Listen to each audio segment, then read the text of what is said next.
할머니, 정신 할머니 정신 차리세요. 차리세요. 눈보라가 몰아치는 한밤중 버스 정류장에서 들려온 절규였습니다. 한 여군이 눈 속에 쓰러진 할머니에게 필사적으로 심폐소생술을 하면서 혼자 중얼거리고 있었어요. 하나, 둘, 셋. 제발. 가슴 압박을 하면서도 그녀의 손놀림은 놀랍도록 정확했습니다. 마치 수백 번 해본 것처럼 말이죠. 호흡이 돌아왔어. 다행이다.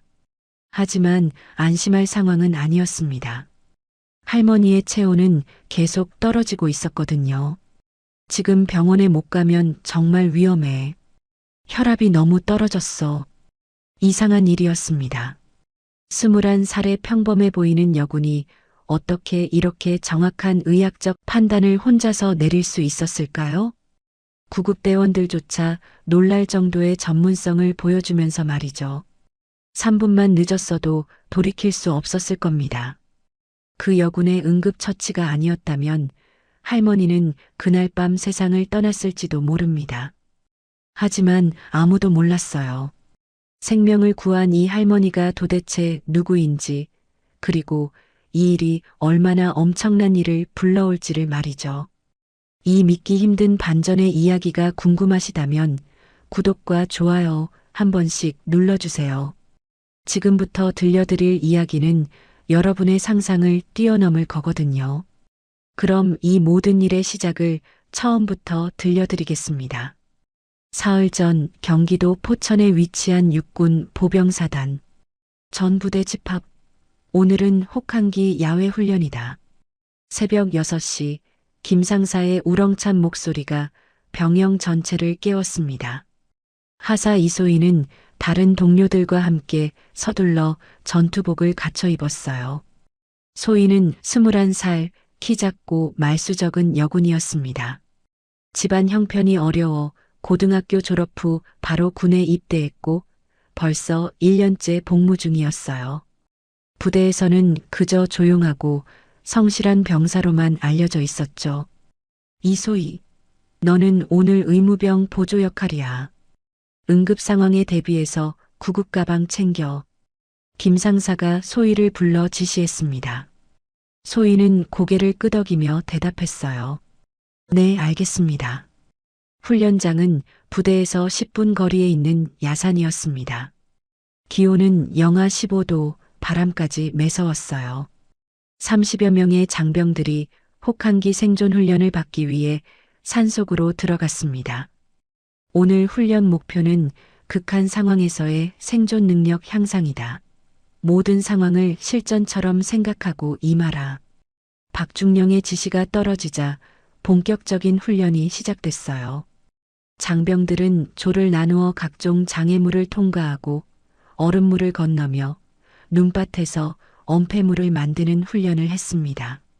소희는 구급 가방을 메고 훈련을 지켜보고 있었어요. 다른 동료들이 힘겹게 훈련을 받는 모습을 보며 걱정스러운 마음이 들었죠. 그때였습니다. 아!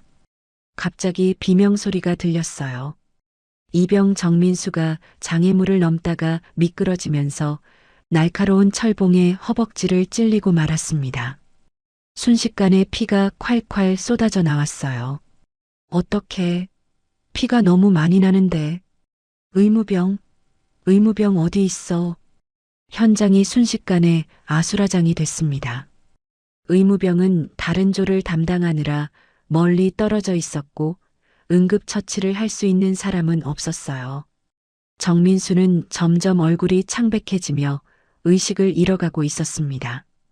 출혈량이 너무 많았거든요. 이거 정말 위험한데. 어떻게 하지? 모든 사람들이 당황해하는 가운데 소희만이 조용히 앞으로 나서며 말했습니다. 제가 해보겠습니다. 너가 뭘 할 수 있다고. 김 상사가 소리쳤지만 소희는 이미 구급 가방을 열고 정민수에게 다가가고 있었어요. 그녀의 움직임은 놀랍도록 침착하고 정확했습니다. 먼저 출혈 부위를 확인해야겠네요. 동맥 손상인지 정맥 손상인지. 소희는 정민수의 상처를 자세히 살펴보더니 즉시 지혈대를 꺼냈어요. 그리고 상처 위쪽 대퇴부의 정확한 위치에 지혈대를 감았습니다. 압박 지혈을 시작하겠습니다. 누군가 거즈 좀 더 가져다 주세요. 소희의 손길은 마치 수년간 의료 업무를 해온 전문가 같았어요. 지혈 위치, 압박 강도, 모든 것이 완벽했습니다. 출혈이 점차 먹기 시작했어요. 정민수의 얼굴에도 조금씩 혈색이 돌아왔고요. 맥박을 확인해 보니 안정됐습니다. 혈압도 괜찮고 의식도 돌아오고 있네요. 정민수가 천천히 눈을 떴습니다. 여기가 어디죠? 정민수? 정신 차렸구나. 동료들이 안도의 한숨을 쉬었어요. 김상사도 놀란 표정으로 소희를 바라봤습니다. 이소희, 너 이런 거 어디서 배웠어? 소희는 당황한 듯 고개를 저었어요. 그냥 TV에서 본 적이 있어서요. 우연히. 하지만 모든 사람들이 알 수 있었습니다. 이건 단순히 TV에서 본 것으로 할 수 있는 수준이 아니었어요. 전문적인 의료 지식과 경험이 없다면 불가능한 처치였거든요. 구급차가 도착했을 때 구급대원들도 소희의 응급처치를 보고 깜짝 놀랐습니다. 이거 누가 한 거예요? 완벽한 지혈처치네요. 의대생이라도 이 정도로 하기 쉽지 않은데. 소희는 아무 말 없이 뒤로 물러섰어요. 하지만 김상사의 눈빛은 계속해서 그녀를 의심스럽게 바라보고 있었습니다. 그날 저녁 소희는 자신의 침상에 앉아 휴대폰을 보고 있었어요. 고향에서 혼자 살고 계신 할머니로부터 문자가 와 있었거든요. 소희야, 할머니 요즘 몸이 많이 아파. 너 언제 휴가 나와? 소희의 가슴이 철렁했습니다. 할머니는 그녀의 유일한 가족이었어요. 부모님은 그녀가 어렸을 때 모두 돌아가셨고 할머니 손에서 자라났거든요. 할머니, 제발 아무 일 없기를. 다음 날 아침 소희는 박중령에게 휴가를 신청했습니다. 중령님, 할머니께서 편찮으시다고 하셔서 이틀 정도 휴가를 낼 수 있을까요? 박중령은 소희를 유심히 바라봤어요. 어제 훈련장에서 있었던 일 때문이었습니다. 이소의 하사, 어제 응급처치. 정말 대단했어. 어디서 그런 걸 배운 거지? 소희는 또다시 당황한 듯 대답했습니다. 정말 우연히 알게 된 거예요. 특별한 건 아닙니다. 박중령은 고개를 끄덕이며 휴가를 승인해줬어요. 그래, 할머니 뵙고 와. 조심히 다녀오고. 감사합니다, 중령님. 소희는 급히 짐을 싸기 시작했습니다. 할머니가 걱정됐거든요. 하지만 그녀는 아직 몰랐습니다. 이번 휴가가 자신의 인생을 완전히 바꿔놓을 것이라는 사실을 말이에요. 이틀 후 소희는 할머니가 계신 강원도 춘천으로 향했습니다. 춘천행 버스 막차입니다. 승차하실 분들은 서둘러 주세요. 오후 8시 의정부 터미널에서 마지막 버스에 몸을 맡겼어요. 창밖으로는 이미 눈발이 날리기 시작했습니다. 소희는 휴대폰으로 할머니께 전화를 걸었어요. 할머니, 지금 춘천으로 가고 있어요. 1~2시간 후면 도착할 것 같아요. 하지만 전화는 계속 연결되지 않았습니다. 할머니는 휴대폰 사용이 서툴러서 자주 전원을 꺼놓으셨거든요. 할머니, 제발 괜찮으시길. 소희의 불안감이 점점 커져갔어요. 며칠 전 받은 할머니의 문자가 계속 머릿속을 맴돌았습니다. 버스는 산길을 구불구불 올라가고 있었어요. 그런데 1시간쯤 지나자 눈발이 갑자기 거세졌습니다. 폭설이었어요. 승객 여러분, 기상 악화로 인해 잠시 운행을 중단합니다. 안전상 부득이한 조치이니 양해 부탁드립니다. 기사가 마이크로 안내방송을 했어요. 버스는 산중턱 버스 정류장에 멈춰 섰습니다. 소희는 답답한 마음에 버스에서 내렸어요. 다른 승객들도 몇 명 내려서 담배를 피우거나 스마트폰을 보고 있었습니다. 눈은 점점 더 거세게 내렸어요. 한치 앞도 보기 어려울 정도였습니다. 그때였어요. 저기 누가 쓰러져 있는데. 정류장 벤치 옆에서 한 할머니가 눈 속에 파묻힌 채 움직이지 않고 계셨습니다. 소희는 급히 달려갔어요. 할머니, 할머니, 괜찮으세요? 할머니는 의식을 잃은 상태였습니다. 얼굴이 새하얗게 질려 있었고 입술은 파랗게 변해 있었어요.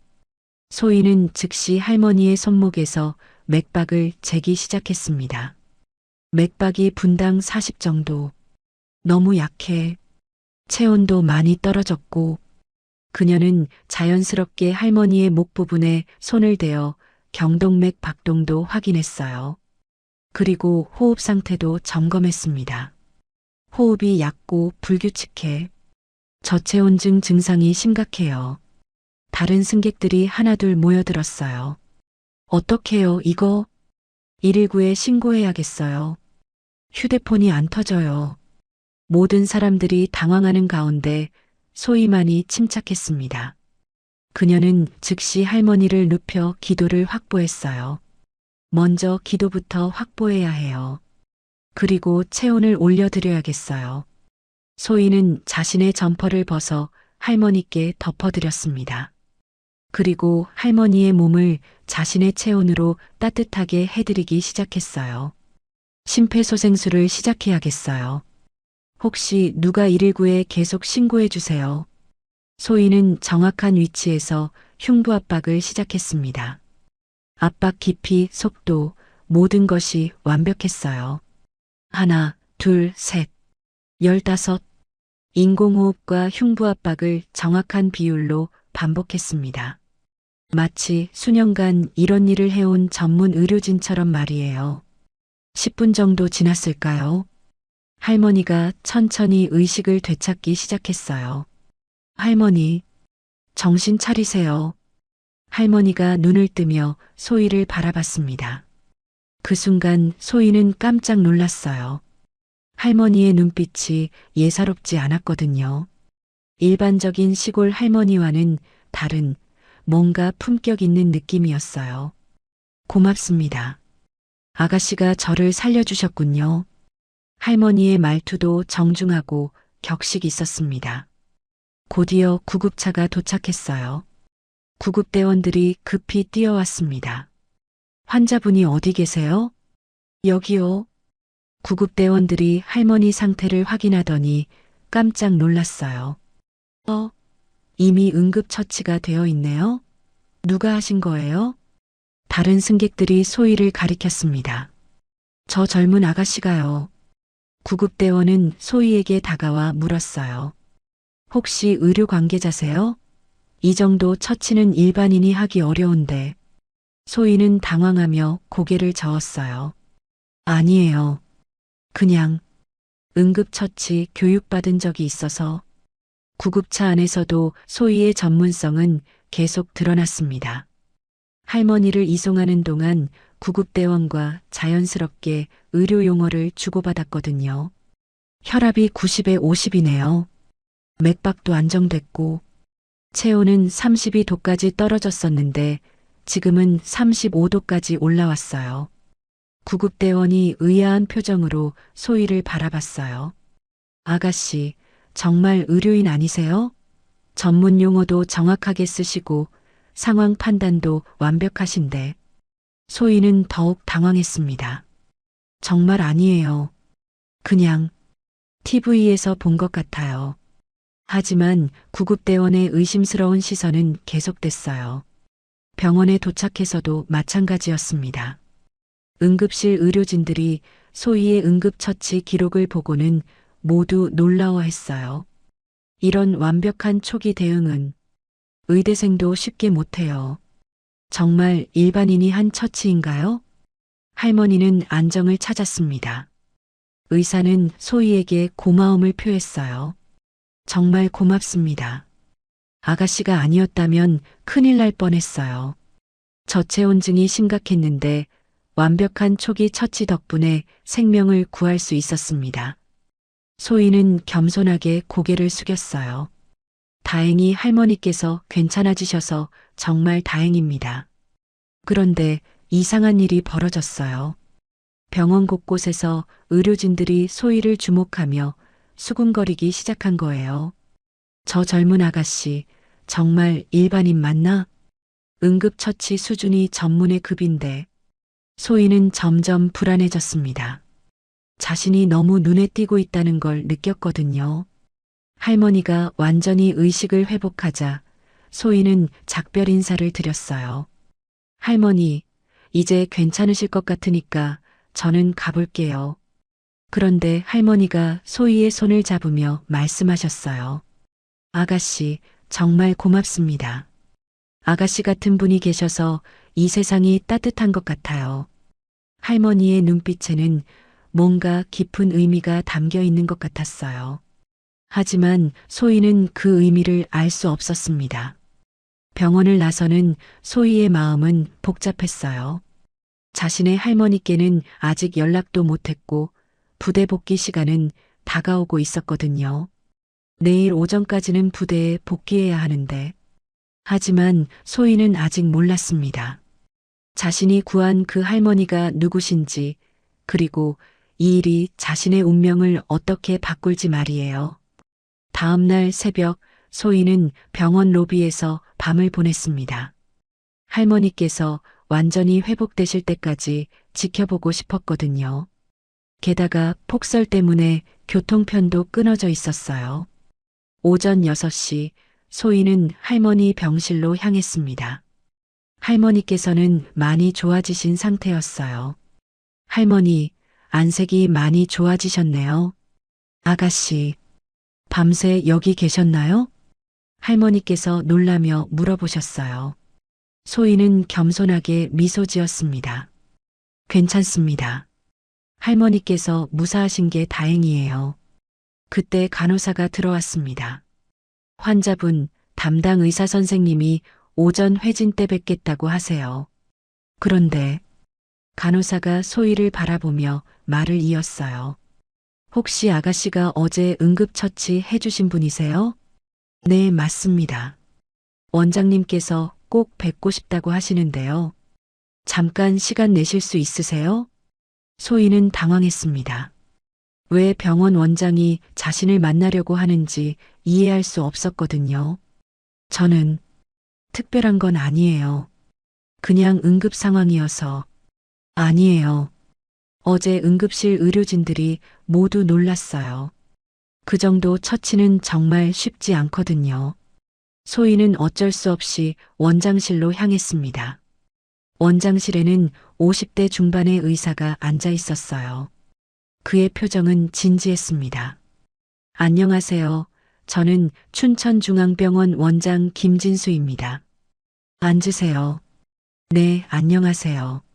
김 원장은 소희를 유심히 바라보더니 입을 열었어요. 어제 응급처치 정말 훌륭했습니다. 저체온증 환자에 대한 완벽한 대응이었어요. 혹시 의료 관련 교육을 받으신 적이 있나요? 소희는 또다시 같은 대답을 했습니다. 아니에요. 그냥 응급처치 교육 정도만. 김 원장은 고개를 저었어요. 그 정도로는 설명이 안 됩니다. 혈압 측정, 맥박 체크, 기도 확보, 체온 관리. 모든 것이 전문가 수준이었어요. 그는 책상 위의 서류를 가리켰습니다. 응급실 의료진들이 작성한 보고서예요. 당신의 처치 과정이 상세히 기록되어 있습니다. 소희는 그 서류를 보고 깜짝 놀랐어요. 자신이 한 모든 행동이 의학적 용어로 정확하게 기록되어 있었거든요. 이 정도 처치는 최소한 간호대학 졸업 이상의 지식이 필요합니다. 정말 일반인이세요? 소희는 점점 더 당황했습니다. 자신도 모르게 너무 많은 것을 드러낸 것 같았어요. 정말 우연히 알게 된 거예요. 김 원장은 의미심장한 미소를 지었습니다. 그럼 혹시 우리 병원에서 일해볼 생각 없으세요? 이런 실력이면. 아니에요. 저는 군인이에요. 지금도 복무 중이고. 소희는 급히 손사래를 치며 일어났어요. 죄송하지만 이제 정말 가봐야 해요. 부대에 복귀해야 해서. 그때 소희는 시계를 보고 깜짝 놀랐습니다. 이미 오전 9시였어요. 부대 복귀 예정 시간인 오전 8시를 1시간이나 넘긴 상황이었습니다. 어떡하지? 복귀 시간을 놓쳤어? 김 원장이 걱정스럽게 물었어요. 무슨 일이세요? 부대 복귀 시간을 놓쳤어요. 이거 정말 큰일 났는데. 소희는 급히 휴대폰을 꺼내 부대로 전화를 걸었습니다. 하지만 김 상사의 목소리는 차갑기만 했어요. 이소희, 너 지금 어디야? 복귀 시간이 1시간 넘었어. 상사님, 죄송합니다. 폭설 때문에 교통이 마비되어서. 변명 집어치워. 지금 당장 복귀해. 안 그러면 무단 이탈로 보고한다. 전화가 끊어졌습니다. 소희의 얼굴이 창백해졌어요.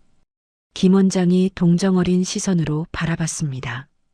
많이 걱정되시는군요. 제가 확인서라도 써드릴까요? 의료진 보조로 환자를 돌봤다고. 감사하지만 괜찮습니다. 제가 해결해야 할 문제예요. 소희는 급히 병원을 나섰습니다. 다행히 아침이 되면서 도로 상황이 좀 나아졌어요. 버스터미널로 향하는 길에서 소희는 계속 부대에 전화를 걸었지만 받아주는 사람이 없었습니다. 제발 너무 늦지 않았으면 좋겠는데. 오전 11시가 되어서야 소희는 부대 정문에 도착할 수 있었습니다.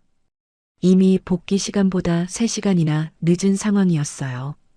부대 정문을 들어서는 소희의 발걸음은 무거웠습니다. 무단 이탈로 처벌받을 각오를 해야 했거든요. 그런데 이상한 일이 일어났습니다. 부대 앞마당에 평소에 보기 힘든 검은색 승용차들이 여러 대 주차되어 있었어요. 모두 군용 번호판을 달고 있었습니다. 저게 뭐지? 동료 병사들도 멀리서 수군거리고 있었어요. 저 차들 뭔가 심상치 않아 보이는데. 군용차 맞나? 평소에 안 보던 차들인데. 소희는 불안한 마음으로 중대 사무실로 향했습니다. 김 상사를 만나 사정을 설명하고 처벌을 받아야 했거든요. 그런데 중대 사무실 문 앞에 도착했을 때 안에서 평소와는 다른 목소리들이 들렸어요. 하사 이소희가 언제쯤 복귀할 예정입니까? 낯선 남성의 목소리였어요. 목소리 톤이 상당히 권위 있어 보였습니다. 아직 연락이 안 되고 있습니다. 무단 이탈 처리할 예정인데. 김 상사의 목소리가 들렸어요. 무단 이탈이라뇨? 그럴 리가 없습니다. 또 다른 목소리가 끼어들었습니다. 이번에는 더욱 위험 있는 목소리였어요. 소희는 문 앞에서 망설였습니다. 대체 안에서 무슨 일이 벌어지고 있는 걸까요? 박중령의 목소리도 들렸어요. 이소희 하사는 평소 모범적인 병사입니다. 분명 특별한 사정이 있을 거예요. 그렇습니다. 우리가 직접 확인해 본 바로는. 낯선 목소리가 계속 이어졌는데 소희는 도저히 이해할 수 없었어요. 왜 자신에 대해 이야기하고 있는 걸까요? 그리고 저 낯선 목소리들의 주인은 누구일까요? 소희는 깊은 숨을 쉬고 문을 두드렸습니다. 똑똑똑. 들어오세요. 박중령의 목소리가 들렸어요. 소희가 문을 열고 들어서는 순간 그녀는 깜짝 놀라고 말았습니다. 중대 사무실에 평소에 볼 수 없는 높은 계급의 장교들이 여러 명 앉아 있었거든요. 그들의 계급장을 보니 모두 영관급 이상이었어요. 그리고 그들 모두가 자신을 바라보고 있었습니다. 하사 이소희입니다. 소희는 긴장된 목소리로 인사했어요. 하지만 예상했던 질책은 들리지 않았습니다. 대신 한 대령이 일어나며 말했어요. 이소희 하사, 수고 많으셨습니다. 앉으세요. 소희는 더욱 당황했습니다. 무단 이탈로 처벌받을 줄 알았는데 오히려 정중한 대우를 받고 있었거든요. 대체 무슨 일이 벌어지고 있는 걸까요? 이소희 하사, 수고 많으셨습니다. 앉으세요. 대령의 정중한 말에 소희는 더욱 당황했습니다. 무단 이탈로 징계를 받을 줄 알았는데 오히려 극진한 대우를 받고 있었거든요. 죄송합니다. 복귀 시간이 늦어져서.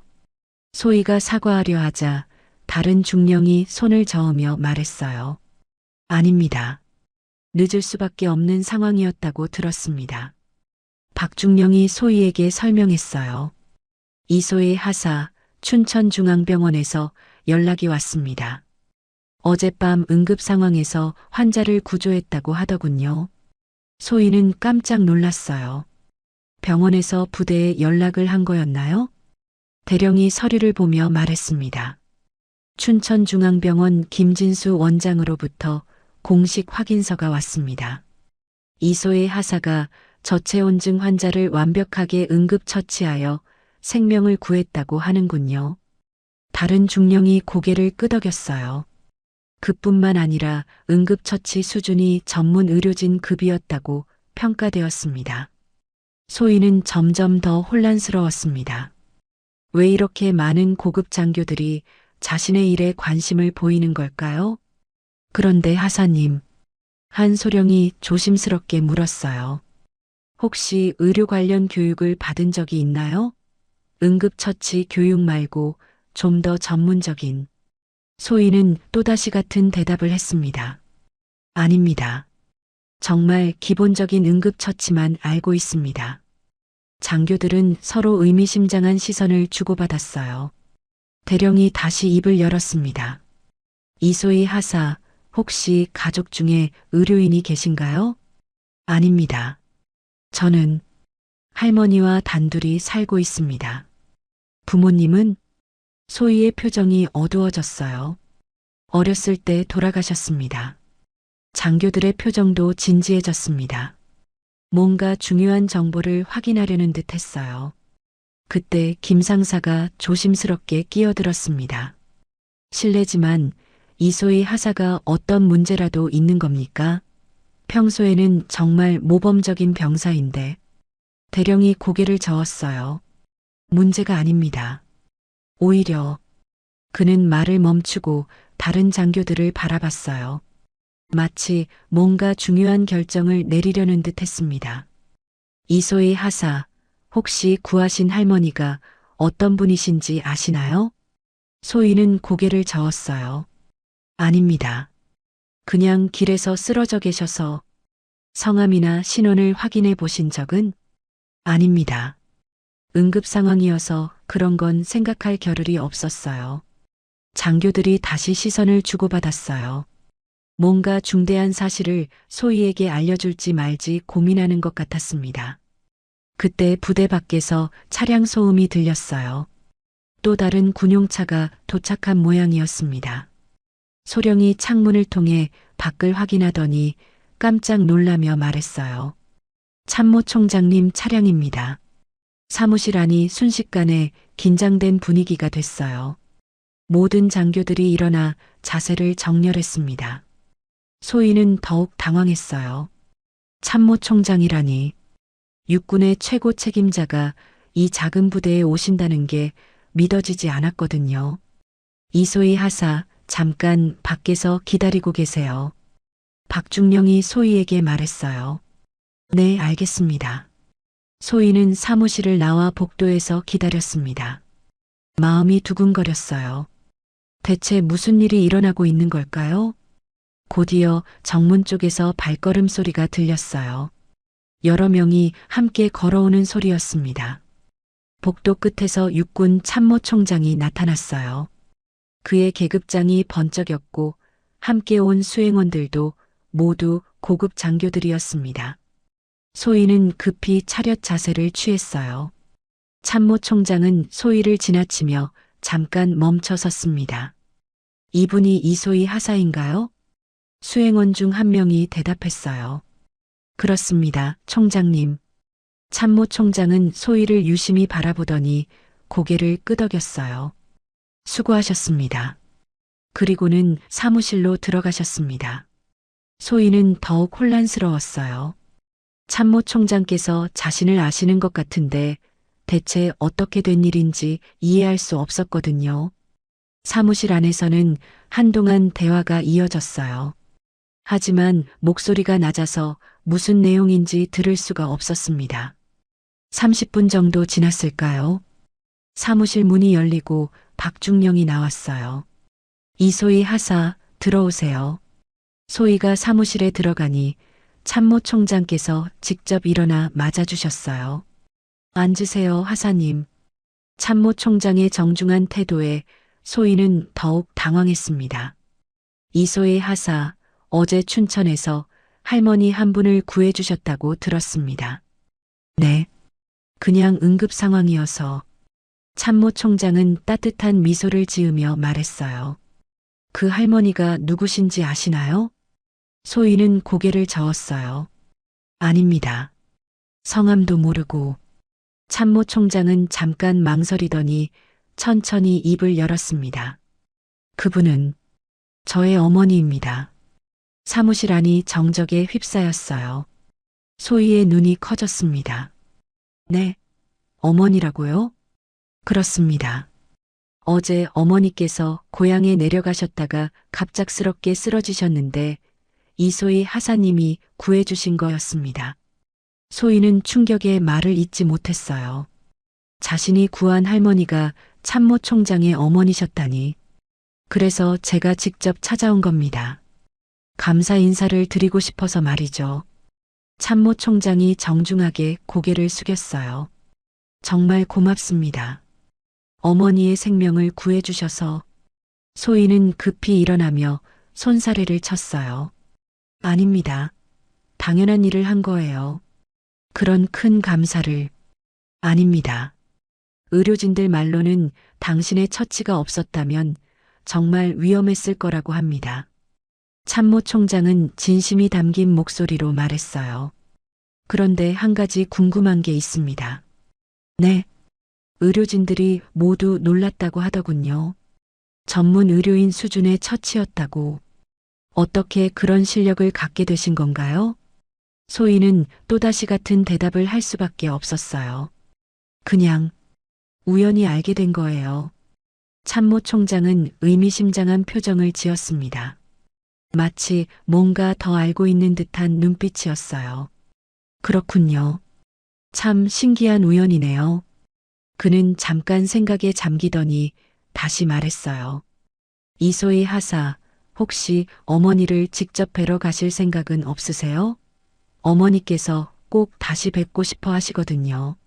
소희는 망설였어요. 참모총장의 어머니를 뵈러 간다는 것이 부담스러웠거든요. 저는 정말 별일 아닌 일을 한 거예요. 어머니께서는 그렇게 생각하지 않으시는 것 같은데요. 참모총장의 눈빛에 뭔가 깊은 의미가 담겨 있는 것 같았어요. 하지만 소희는 그 의미를 알 수 없었습니다. 이틀 후 소희는 참모총장의 배려로 특별 휴가를 받아 춘천중앙병원을 다시 찾았습니다. 병원 로비에는 평소보다 경호원들이 많이 배치되어 있었어요. 참모총장 어머니께서 입원해 계시다 보니 보안이 삼엄했습니다. 이소희 하사님이시죠? 안내해 드리겠습니다. 간호사장이 직접 나와 소희를 맞았어요. 평소 같으면 있을 수 없는 일이었습니다. 특실병동으로 가는 길에서 간호사장이 말했어요. 어르신께서 계속 하사님 이야기만 하고 계세요. 정말 고마워하고 계신답니다. 소희는 여전히 어색했어요. 자신이 한 일이 그렇게 특별한 건 아니라고 생각했거든요. 병실 앞에 도착하니 경호원들이 지키고 서 있었어요. 그들은 소희를 확인하고는 정중하게 길을 열어주었습니다. 할머니, 안녕하세요. 소희가 조심스럽게 인사하자 침대에 누워 계시던 할머니께서 환한 미소를 지으며 일어나셨어요. 아, 우리 은인이 왔구나. 어서 와 앉아. 할머니의 목소리는 며칠 전보다 훨씬 건강해 보였어요. 하지만 그 품이 있는 말투는 여전했습니다. 할머니, 많이 좋아지셨네요. 다 내 덕분이야. 의사들이 그러던데 내가 아니었으면 정말 큰일 났을 거라고. 할머니께서 소희의 손을 잡으며 말씀하셨어요. 그런데 얘야, 너 정말 대단하구나. 의사들이 모두 놀라더라. 그냥 응급 상황이어서 아는 대로 한 거예요. 아는 대로? 할머니께서 의미심장하게 미소 지으셨어요. 그 아는 대로가 보통이 아니던데? 그때 병실 문이 열리고 김진수 원장이 들어왔습니다. 어르신, 안녕하세요. 오늘 컨디션이 어떠세요? 원장님, 이분이 제가 말씀드린 은인이에요. 김 원장은 소희를 보더니 반가운 듯 인사했어요. 아, 이소희 하사님, 또 뵙게 되네요. 안녕하세요, 원장님. 김 원장은 할머니께 말씀드렸어요. 어르신, 이분의 응급처치 기록을 저희가 자세히 분석해 봤는데요. 어떤 결과가 나왔나요? 정말 놀라운 수준이었습니다. 의과대학에서 배우는 응급의학 프로토콜을 완벽하게 따랐어요. 소희는 당황했어요. 또 이런 이야기가 나오는군요. 특히 저체온증 환자 처치 과정이 인상적이었습니다. 기도 확보, 순환 체크, 체온 관리. 모든 단계가 교과서 같았어요. 할머니께서 소희를 바라보며 물어보셨어요. 얘야, 정말 어디서 이런 걸 배웠니? 소희는 또다시 같은 대답을 할 수밖에 없었어요. 그냥 우연히 알게 된 거예요. 김 원장이 고개를 저었어요. 하사님, 솔직히 말씀드리면 이건 우연으로 설명하기 어려워요. 저희가 의무 기록을 국군의학연구소에도 보냈는데. 국군의학연구소요? 네. 거기서도 같은 결론이 나왔어요. 최소한 의과대학 졸업 수준의 지식이 필요한 처치였다고요. 할머니께서 놀란 표정을 지으셨어요. 의과대학 졸업 수준이라고? 그렇습니다, 어르신. 게다가 실제 경험도 있어야 가능한 수준이었어요. 소희는 점점 더 곤란해졌어요. 자신도 모르게 너무 많은 것을 드러낸 것 같았거든요. 그때 할머니께서 조심스럽게 물어보셨어요. 얘야, 혹시 정말 의대를 다닌 적은 없니? 소희는 고개를 저었어요. 하지만 잠깐 망설였습니다. 의대는 아니에요. 그럼 간호대학은? 소희가 더욱 망설였어요. 할머니와 원장의 시선이 집중됐습니다. 저는 얘야, 사실대로 말해도 괜찮아. 우리는 내가 고마울 뿐이야. 할머니의 따뜻한 격려에 소희는 마침내 입을 열었어요.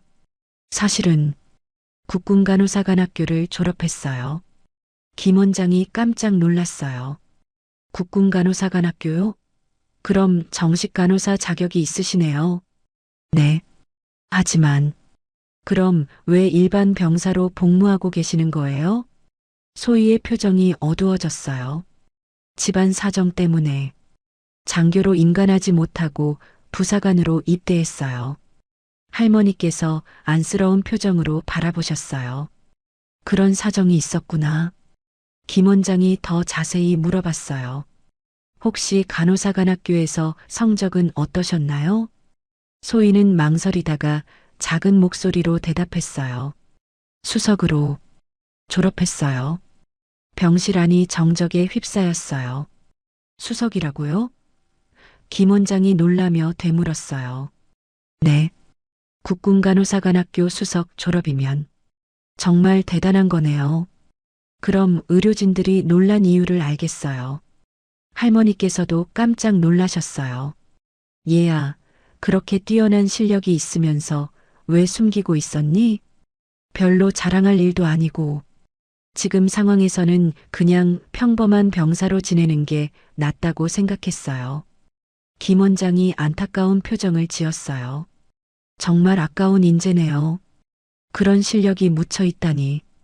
그때 할머니께서 의미심장한 표정을 지으며 말씀하셨어요. 얘야, 혹시 내 아버지 성함이 어떻게 되니? 소희는 갑작스러운 질문에 당황했어요. 아버지요? 이정수예요. 하지만 제가 어렸을 때 돌아가셨어서 할머니의 표정이 급변했어요. 이정수라고? 혹시 육군 대위 이정수? 소희는 깜짝 놀랐어요. 네, 맞아요. 할머니께서 우리 아버지를 아세요? 할머니께서는 잠시 말없이 소희를 바라보셨어요. 그 눈빛에는 뭔가 복잡한 감정이 담겨 있었습니다. 얘야, 너희 아버지에 대해 할 말이 있구나. 네, 아버지에 대해서요? 할머니께서 깊은 숨을 쉬시며 말씀하셨어요. 내 아버지는 우리 아들의 전우였어. 소희의 눈이 커졌어요. 우리 아들이 누구냐면 지금의 참모 총장이야. 소희는 충격에 말을 잇지 못했어요. 자신의 아버지와 참모 총장이 전우 관계였다니. 그리고 내 아버지가 돌아가신 그날 우리 아들도 함께 있었어. 할머니의 목소리가 떨렸어요. 사실은 우리 아들이 내게 해야 할 말이 있단다. 이틀 후 소희는 국방부 청사를 찾았습니다. 참모 총장이 직접 만나자고 했거든요. 아버지에 대한 이야기를 하고 싶다고 하셨어요. 이소희 하사님, 이쪽으로 오세요. 참모 총장의 부관이 소희를 안내했습니다. 국방부 청사 최상층에 있는 참모 총장실까지 가는 길은 멀게 느껴졌어요. 긴장하지 마세요. 총장님께서 많이 기다리고 계셨거든요. 부관의 말에도 소희의 마음은 편하지 않았어요. 아버지에 대한 어떤 이야기를 들으려는 건지 불안했거든요. 참모 총장실 앞에 도착하자 부관이 문을 두드렸습니다. 총장님, 이소희 하사 왔습니다. 들어오라고 하세요. 문이 열리자 넓은 사무실이 보였어요. 벽에는 각종 부대 깃발과 역대 참모 총장들의 사진이 걸려 있었습니다. 어서 와요, 이소희 하사. 앉으세요. 참모 총장은 책상에서 일어나 소파로 자리를 옮겼어요. 격식을 낮춘 것 같았습니다. 먼저 어머니를 구해줘서 정말 고맙습니다. 제가 몇 번 감사를 표해도 부족해요. 아닙니다. 당연한 일을 한 거예요. 참모 총장은 잠시 망설이더니 조심스럽게 말했어요. 어머니로부터 들었습니다. 당신 아버지가 이정수 대위라고. 소희는 고개를 끄덕였어요. 네, 맞습니다. 그럼 20년 전 강원도 DMZ 근무 당시 순직하신 그분이군요. 소희의 가슴이 철렁했어요. 참모 총장께서 아버지를 정확히 기억하고 계시는군요. 네. 제가 5살 때였어요. 참모 총장의 표정이 무거워졌어요. 이소희 하사, 그날 일에 대해서 당신에게 말씀드려야 할 것이 있습니다. 네. 참모 총장은 깊은 숨을 쉬고 말을 이어갔어요. 그때 저는 소희였습니다. 당신 아버지는 저의 직속 상관이셨고 저에게는 정말 존경하는 선배였어요. 소희는 숨을 죽이고 들었어요. 그날은 북한 침투조를 추적하는 작전이었습니다. 저와 당신 아버지 그리고 몇 명의 병사들이 함께였어요. 참모 총장의 목소리가 떨렸어요. 작전 중에 적의 매복을 받았습니다. 갑작스러운 교전이었어요. 그때 당신 아버지께서 저를 구하시느라 참모 총장이 말을 잇지 못했어요. 감정이 북받친 것 같았습니다. 저를 구하시느라 돌아가셨어요. 소희의 눈에 눈물이 맺혔어요. 적의 수류탄이 저를 향해 날아왔는데 이정수 대위님께서 저를 밀어내시고 대신 참모 총장도 눈물을 글썽였어요. 그때 저는 22살의 어린 소희였습니다. 아직 결혼도 하지 않았고 부모님도 살아계셨어요. 하지만 당신 아버지는 5살 딸과 아내가 기다리고 계셨는데 소희는 눈물을 흘리며 들었어요. 아버지의 마지막 순간을 처음으로 자세히 듣고 있었거든요. 당신 아버지의 마지막 말씀이 내 딸 소희를 잘 부탁한다였어요. 참모 총장의 목소리가 완전히 떨렸어요. 20년 동안 저는 그 약속을 지키지 못했습니다. 당신이 어떻게 지내는지도 몰랐고 도움도 드리지 못했어요. 소희는 고개를 저었어요. 그런 건 아니세요. 아닙니다. 저는 당신 아버지께 빚을 졌어요. 제가 살아있는 것도 지금 이 자리에 있는 것도 모두 당신 아버지 덕분입니다. 참모 총장은 일어나서 소희에게 정중하게 고개를 숙였어요. 이소희 하사, 늦었지만 사과하고 싶습니다. 그리고 앞으로라도 당신을 제대로 돌봐드리고 싶어요. 소희는 급히 일어났어요. 총장님, 고개를 드세요. 아버지께서도 그렇게 원하지 않으실 거예요. 하지만 아버지는 분명 기꺼이 그렇게 하셨을 거예요. 총장님을 원망하지도 않으셨을 거고요. 참모 총장은 소희의 말에 더욱 감동받은 것 같았어요. 정말 이정수 대위님의 딸답습니다. 그때 참모 총장이 책상에서 서류를 가져왔어요. 이소희 하사, 제가 확인해 봤는데 당신은 정말 뛰어난 인재입니다. 네. 국군간호사관학교 수석 졸업에 각종 의료 자격증까지 이런 인재가 일반 병사로 복무하는 것은 국가적 손실이에요. 소희는 당황했어요. 저는 지금도 충분히 아닙니다. 당신의 실력이 묻혀서는 안 돼요. 그래서 제안이 있습니다. 참모 총장은 서류를 소희에게 보여주었어요. 국군 수도병원 의무대로 전속 발령을 내려드리겠습니다. 그리고 준위로 진급도 함께요. 소희는 깜짝 놀랐어요. 준위 진급이라뇨? 네. 당신의 학력과 경력을 재평가한 결과입니다. 충분히 자격이 됩니다. 하지만 저는 이정수 대위님께서 그렇게 원하실 거예요. 딸이 자신의 실력을 제대로 발휘하기를 말이죠. 참모 총장의 말에 소희는 망설였어요. 시간을 두고 생각해 보세요. 하지만 제 마음은 확고합니다. 그때 참모 총장이 또 다른 이야기를 꺼냈어요. 그런데 또 한 가지. 박중령 말입니다. 박중령 님이요? 네. 당신이 복무 중인 부대의 대대장 말이에요. 그분도 그날 함께 있었어요. 소희는 또다시 놀랐어요. 박중령 님도 그날에? 네. 그때는 하사관이었죠. 당신 아버지 밑에서 복무했던 부하였습니다. 그러면 박중령도 당신 아버지의 은혜를 받은 사람이에요. 그래서 당신을 평소에 특별히 챙겼던 거예요. 소희는 이제야 모든 퍼즐이 맞춰지는 것 같았어요. 평소 박중령이 자신에게 유독 따뜻했던 이유를 알게 된 것이죠. 그분도 20년 동안 당신을 지켜봐 왔어요. 하지만 신분을 밝힐 수 없었죠. 참모 총장은 마지막으로 말했어요.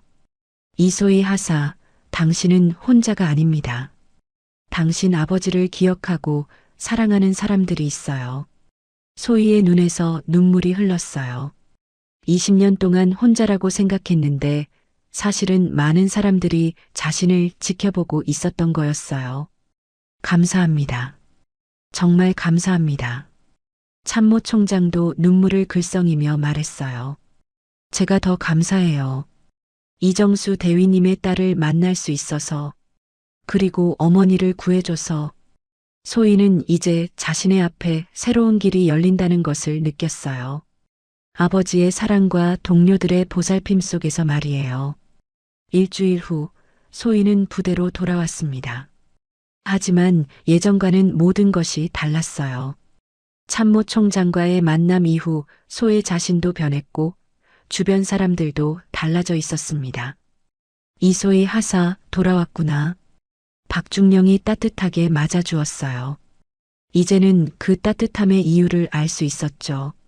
네, 중령님. 다녀왔습니다. 박중령은 소희를 사무실로 불렀어요. 앉아. 참모 총장님께 잘 다녀왔다고 들었어. 네. 박중령의 눈가에 미소가 번졌어요. 사실 나도 내게 할 말이 있었는데 이제야 할 수 있게 됐구나.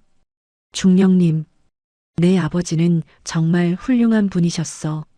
내가 지금 이 자리에 있는 것도 이정수 대위님 덕분이야. 박중령은 잠시 추억에 잠긴 듯 했어요. 그때 나는 20살 하사관이었어. 아무것도 모르는 애송이였지. 그런 나를 이정수 대위님께서 정말 아들처럼 챙겨주셨거든.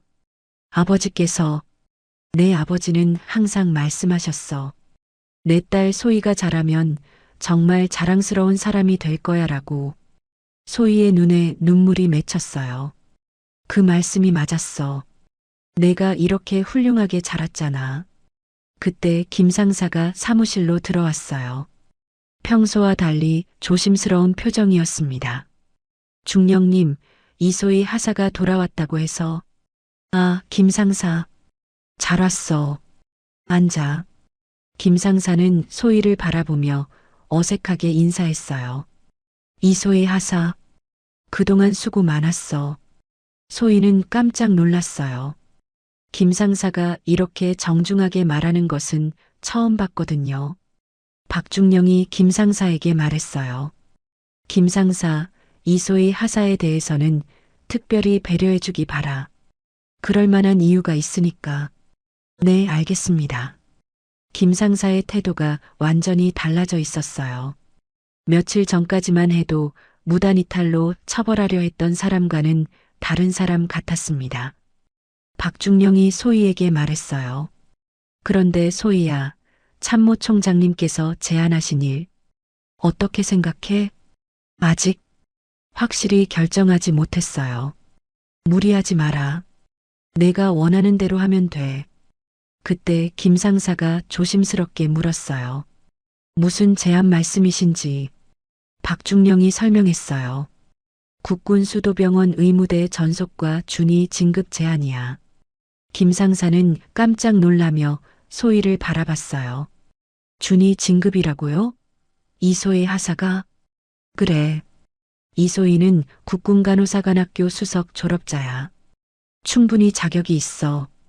김 상사의 표정이 복잡해졌어요. 지금까지 자신이 함부로 대했던 소희가 실제로는 자신보다 훨씬 뛰어난 인재였다는 사실을 알게 된 거죠. 그럼 의대 출신인 건가요? 간호사관학교 출신이야. 게다가 수석으로. 김 상사는 당황한 표정으로 소희를 바라봤어요. 그럼 왜 지금까지? 소희가 조용히 대답했어요. 집안 사정 때문에 장교 임관을 포기하고 부사관으로 입대했어요. 김 상사는 미안한 표정을 지었어요. 내가 그런 사정도 모르고. 괜찮습니다, 상사님. 하지만 김 상사의 미안함은 더욱 커지는 것 같았어요. 이소희 하사, 정말 미안해. 그동안 내가 너무 함부로. 소희는 고개를 저었어요. 상사님께서 잘못하신 건 없어요. 저도 사실을 말씀드리지 않았으니까요. 박중령이 미소를 지으며 말했어요. 이제 다 지난 일이야. 앞으로 잘하면 되는 거지. 며칠 후 소희는 마음을 정했어요. 참모총장의 제안을 받아들이기로 한 거였죠. 중령님, 결심했습니다. 국군수도병원으로 가겠습니다. 박중령은 기뻐하며 말했어요. 잘 결정했어. 내 실력을 제대로 발휘할 때가 됐어. 하지만 이 부대를 떠나는 것이 아쉬워요. 언제든지 놀러와. 여긴 내 집이기도 하니까. 전속 발령 전날 부대 전체가 소희를 위한 작별회를 열어주었어요. 김 상사가 먼저 나서서 말했어요. 이소희 하사. 아니, 이제 준희님이라고 불러야겠네. 그동안 정말 고마웠어. 상사님, 내가 처음에 너를 제대로 알아보지 못해서 미안했어. 앞으로 더 큰 곳에서 활약하기를 바라. 다른 동료들도 하나씩 축하와 격려의 말을 해주었어요. 소희야, 정말 대단해. 우리가 자랑스러워. 국군수도병원에서도 우리 부대의 자랑이 되어줘. 가끔 연락하자. 내 소식이 궁금할 거야. 소희는 감동받았어요. 처음에는 차가웠던 부대 생활이었지만 이제는 정말 가족 같은 동료들이 생겼거든요. 다음 날 아침 소희는 새로운 군복을 입었어요. 준이 계급장이 달린 군복이었습니다. 준이 이소희 국군수도병원 의무대로 전속 발령을 명한다. 공식 발령을 받는 순간 소희는 감회가 새로웠어요. 이제 자신의 실력을 마음껏 발휘할 수 있게 된 거였죠. 국군수도병원으로 가는 차 안에서 소희는 창밖을 바라보며 생각했어요. 아버지, 저 이제 아버지 딸답게 살아갈 수 있을 것 같아요. 그때 휴대폰에 문자가 왔어요. 참모총장 어머니로부터였습니다. 소희야, 새로운 시작을 축하한다. 할머니가 항상 응원하고 있단다.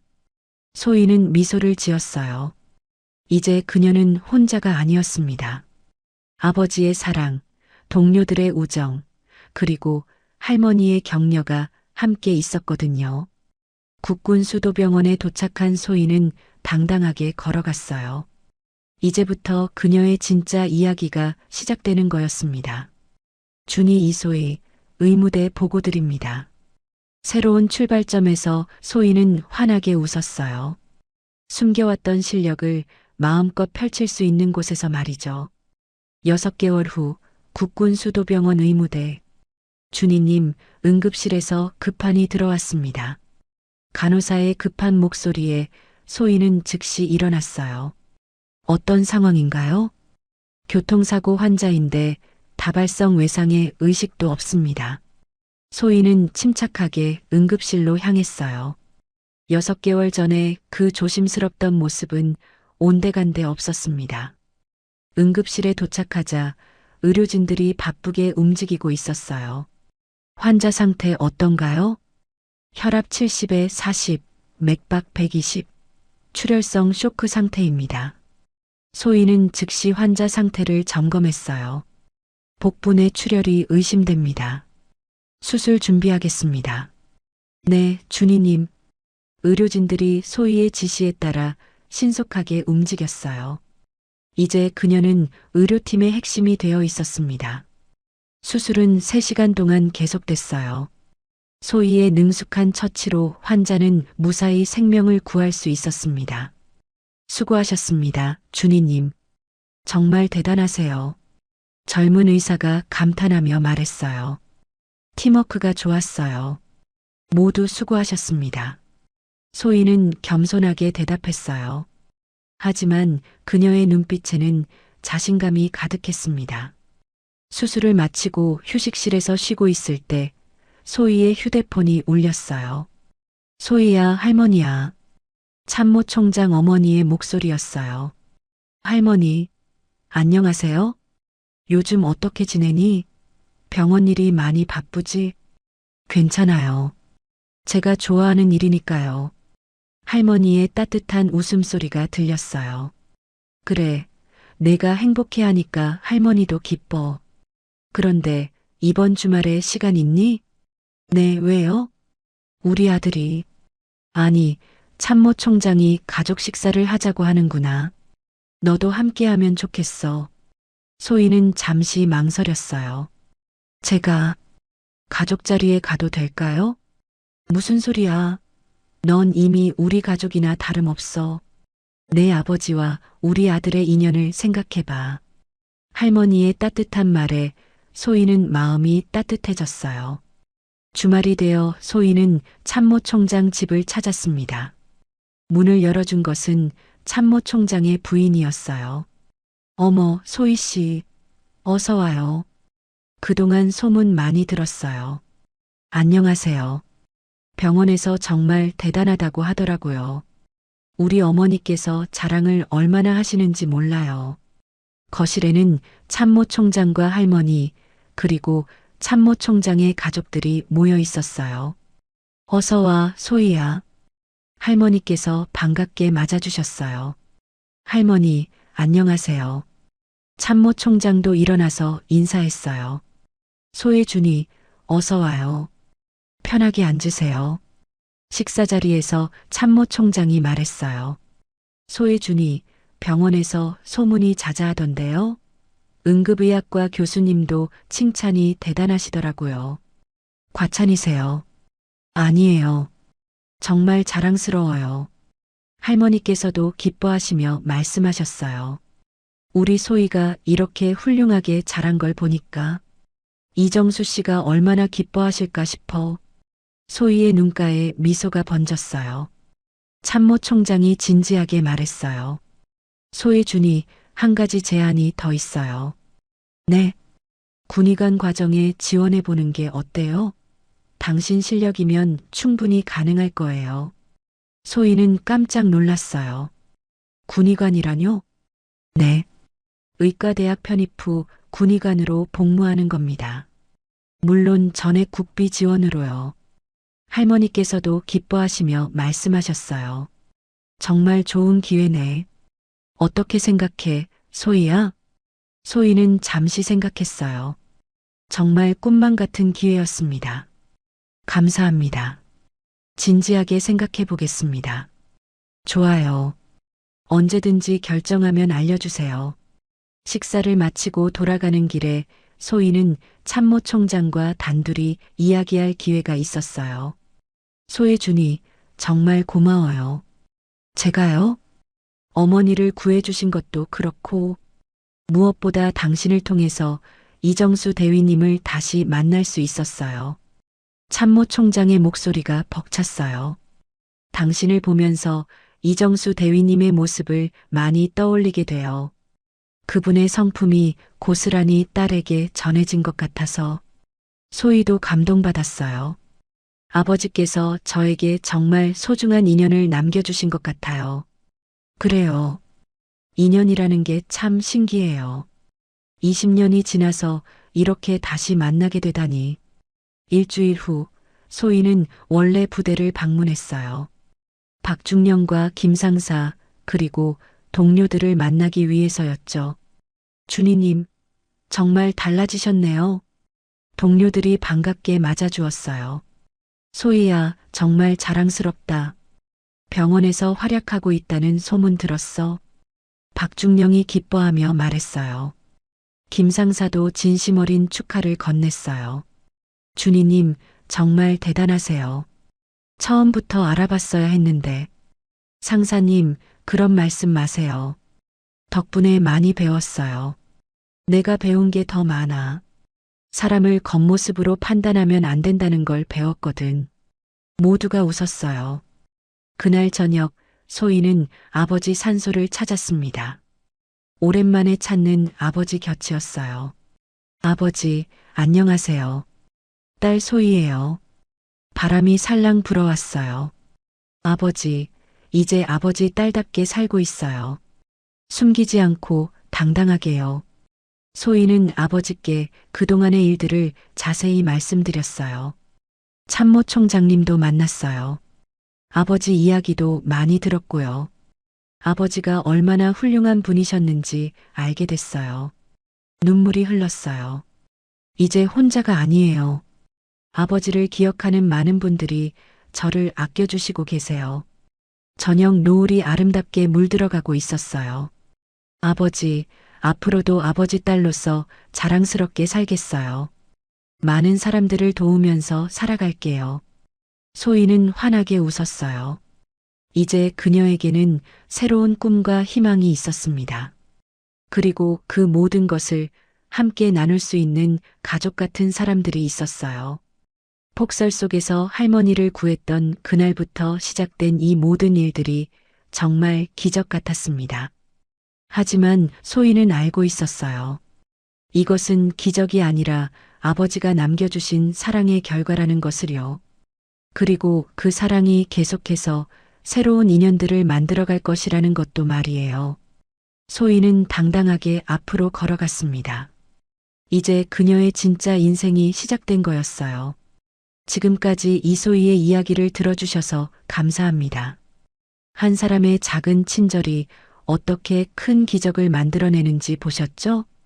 소희가 폭설 속에서 할머니를 구한 그 순간부터 숨겨져 있던 모든 인연들이 하나씩 드러나면서 그녀의 인생이 완전히 바뀌었습니다. 때로는 우리도 모르게 우리를 지켜보고 있는 사람들이 있어요.